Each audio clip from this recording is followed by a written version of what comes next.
My dear friends, as you know, the whole country and almost the whole world is affected by COVID-19 pandemic. All schools and colleges are closed according to government order. Therefore, in these circumstances, online teaching is necessary. You should also take interest seriously in these online classes for completing the syllabus on time. मेरे प्रिय विद्यार्थी, जैसा कि आप लोग जान रहे हैं, पूरा भारतवर्ष और करीब करीब पूरा संसार इस समय कोरोना वायरस से ग्रस्त है और ऐसी दशा में गवर्नमेंट के आदेश से सारे स्कूल और कॉलेज बंद कर दिए और इस परिस्थिति में ऑनलाइन टीचिंग जरूरी हो गई है। और आप लोगों को ये सुझाव दिया जाता है कि आप लोग भी इस ऑनलाइन टीचिंग को के तहत जो ऑनलाइन क्लासेस चल रहे हैं उसे आप लोग गंभीरता से लें ताकि आप लोगों का कोर्स टाइम से पूरा हो सके। Today I want to teach you first chapter of physics. The teaching points are as follow. आज हम आप लोगों को फिजिक्स के फर्स्ट चैप्टर को बताएंगे, पढ़ाएंगे और उस फिजिक्स फर्स्ट चैप्टर के जो इम्पोर्टेंट जो टीचिंग पॉइंट्स हैं उसको पढ़ाने के लिए वह इस प्रकार है। Introduction of chapter, knowledge of chapter, problems of chapter. मतलब इस चैप्टर को पढ़ाने के लिए हमको 3 टीचिंग पॉइंट का सहारा लेना पड़ेगा। पहला इंट्रोडक्शन ऑफ चैप्टर, दूसरा टीचिंग पॉइंट होगा नॉलेज ऑफ चैप्टर और तीसरा टीचिंग पॉइंट होगा प्रॉब्लम सॉल्विंग। तो इंट्रोडक्शन ऑफ चैप्टर के तहत हम आप लोगों को चैप्टर के बारे में बताएंगे कि उस चैप्टर की मीनिंग क्या है। नॉलेज ऑफ चैप्टर के तहत हम आप लोगों को कुछ टॉपिक्स के बारे में बताएंगे, जो इसके इम्पोर्टेंट टॉपिक्स हैं चैप्टर के उनका सबका जो बता देंगे ताकि आप चैप्टर की समरी जाएंगे। और प्रॉब्लम्स ऑफ चैप्टर के तहत हम बताएंगे कि जो रिलेटेड टॉपिक्स हैं उसके तहत क्या क्या समस्याएं आती हैं उसको देखा जाएगा। According to first teaching point, we will know the clear concept about the name of chapter. In other words, we will know about the physical world. जो पहला टीचिंग पॉइंट है उसके तहत हम आपको यह बताएंगे कि जो चैप्टर है उसकी मीनिंग क्या है और जो चैप्टर का नाम है फिजिकल वर्ल्ड, फिजिकल वर्ल्ड के बारे में हम लोग जानेंगे कि फिजिकल वर्ल्ड होता क्या है। The vast universe of around us is known as physical world. हमारे आस पास का जो विशाल क्षेत्र है, विशाल ब्रह्मांड है, यूनिवर्स में ब्रह्मांड होता है, वास्ट में विशाल, तो जो विशाल ब्रह्मांड है उसी को हम फिजिकल वर्ल्ड कहते हैं। अब according to second teaching point, we will know the name of important topics of related chapter. The name of important topics of related chapter are as follows. तो दूसरा टीचिंग पॉइंट है उसके तहत हम लोग ये जानेंगे कि यह जो चैप्टर है उसके कौन कौन से टॉपिक्स बहुत ही इम्पोर्टेंट हैं, उन टॉपिक्स का हम लोग नाम जानेंगे। तो वो नाम इस प्रकार है। पहला टॉपिक है डेफिनेशन ऑफ फिजिक्स, दूसरा टॉपिक है scope and excitement of physics, third topic is as like this relation between physics and technology in the society, and fourth topic fundamental forces in nature, fifth nature of physical laws. ये जो 5 हैं यह इस topic है इस chapters के। और topic decide कर लेने के बाद चैप्टर को पढ़ना आसान हो जाता है। और चैप्टर का मतलब होता है कि एक चैप्टर के अंदर बहुत से लेसन आ सकते हैं और एक लेसन के अंदर बहुत से टॉपिक आएंगे और लेसन के लास्ट में जो होती है वो एक्सरसाइज होती है। तो मतलब ये चैप्टर अलग होता है, लेसन अलग होता है, एक्सरसाइज अलग होती है। ये जो पांचों टॉपिक हैं ये इस फर्स्ट चैप्टर से रिलेटेड हैं।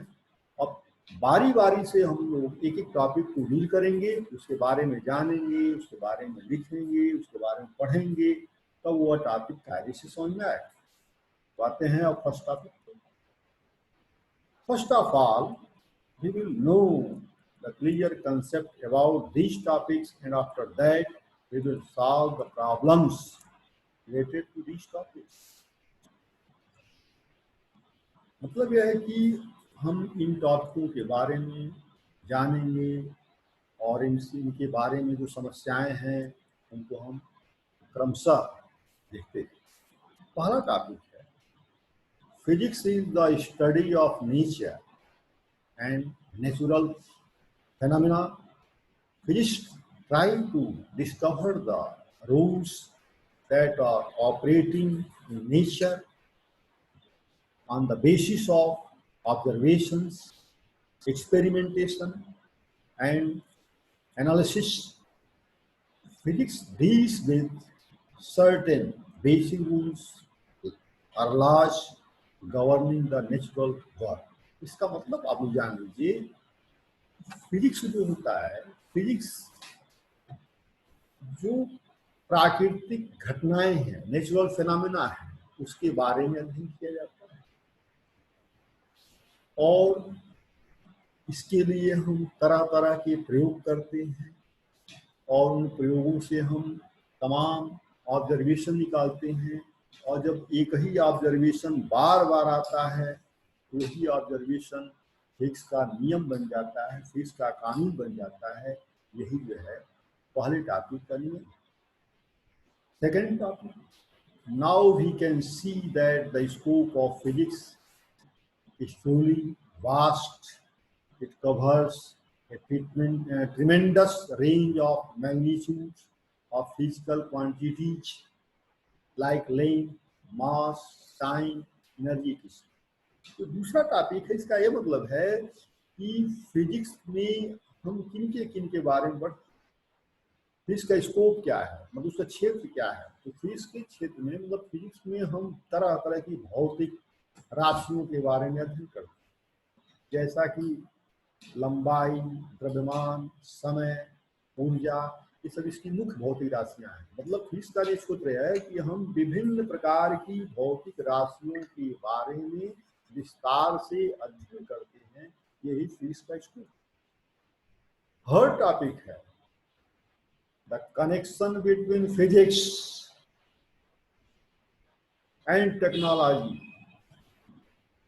in the society can be seen in many examples. The discipline of thermodynamics arose from the need to understand and improve the working the heat engines. मतलब इसका यह है कि सोसाइटी के अंदर फिजिक्स और टेक्नोलॉजी में बहुत ही गहरा संबंध।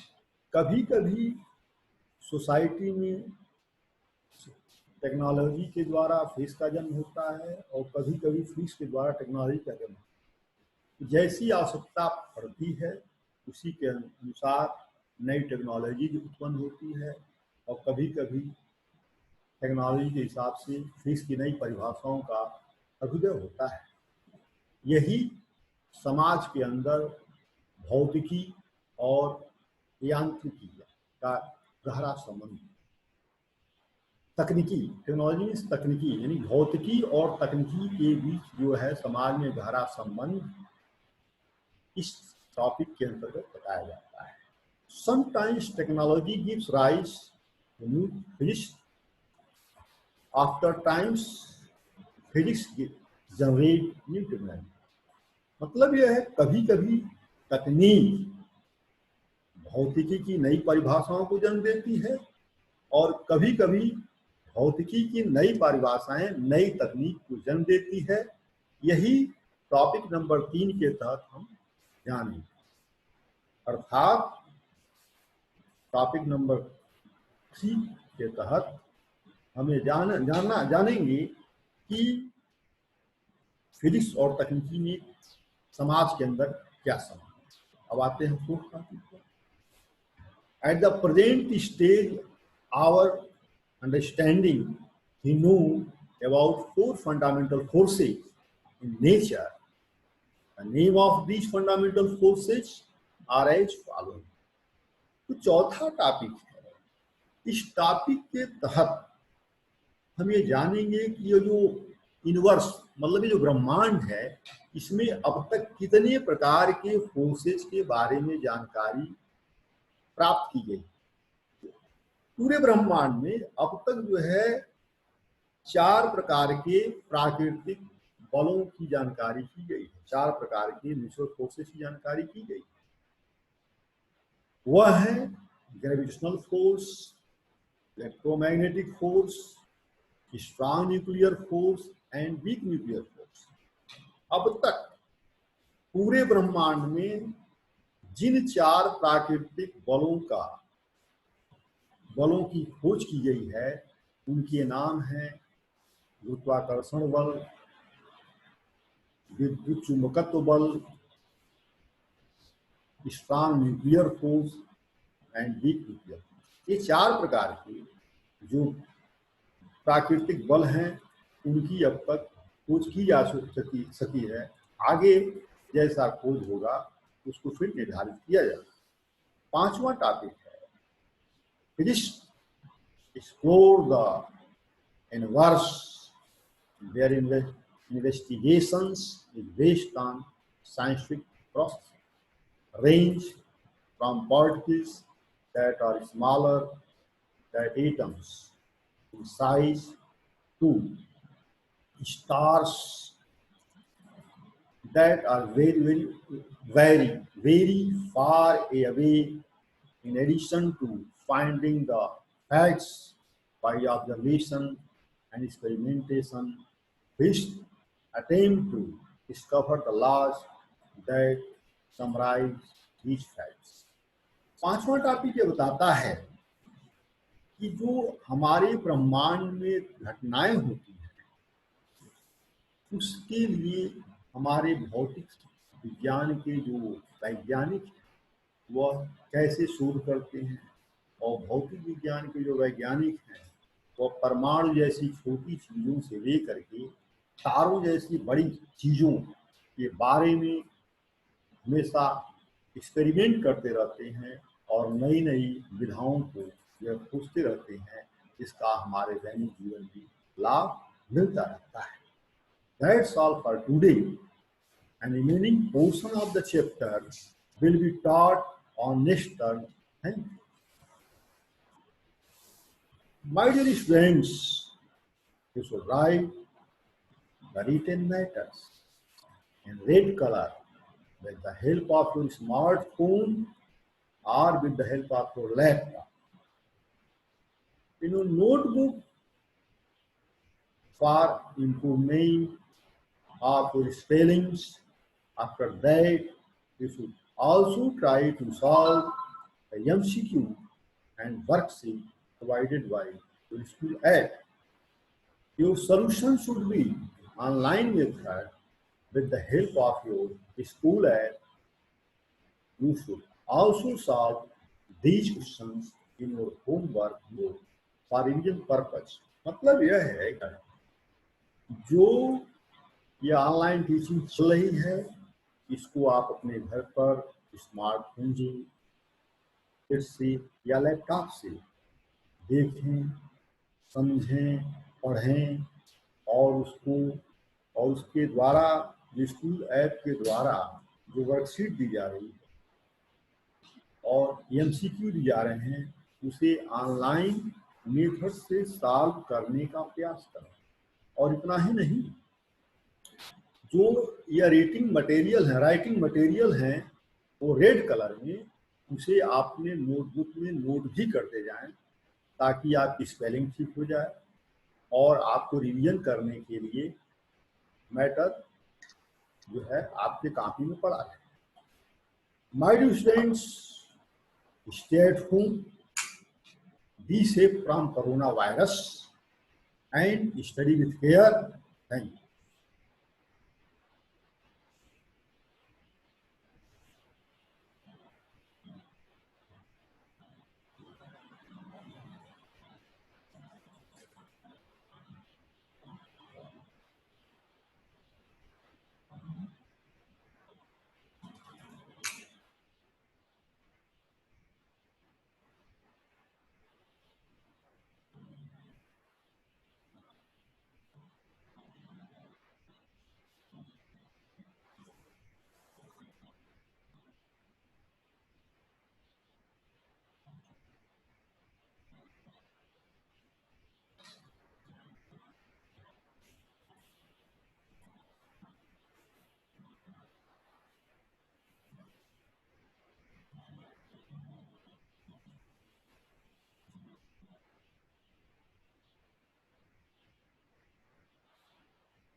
Not clear, no? बंद नहीं होगी, ऑन है, हैंग कर रहा है।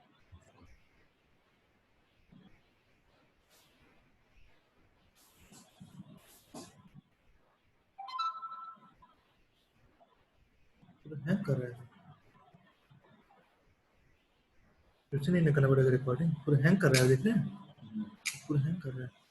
देख लीजिए, खराब